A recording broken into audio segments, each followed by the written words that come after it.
বিভিন্ন টাইপের স্কিন হয় আমরা জানি, তো একটু ধরে ধরে একটু বুঝিয়ে দাও কোন ভুলগুলো করা উচিত না কোন টাইপ অফ স্কিনে। এমনিতে তো আমাদের 4 ধরনের স্কিন রয়েছে, ধরো dry skin, sensitive skin, oily skin আর একটা কম্বিনেশন স্কিন রয়েছে।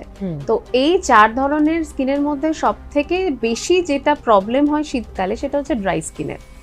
মানে ড্রাই স্কিন মানে সেটার মধ্যে একটা ডালনেস চলে এসছে, সেটা খুব রাফ হয়ে গেছে। এবং তার আরেকটাও বড় কারণ হচ্ছে ডিহাইড্রেশন, মানে জল কম খাওয়া। যদি তুমি জল কম খাও তাহলে কিন্তু স্কিন আরো বেশি ডিহাইড্রেটেড হতে থাকবে, ড্রাই হতে থাকবে।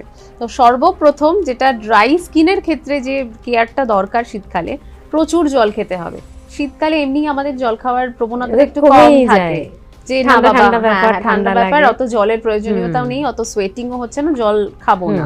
কিন্তু জল না খেলে হবে না।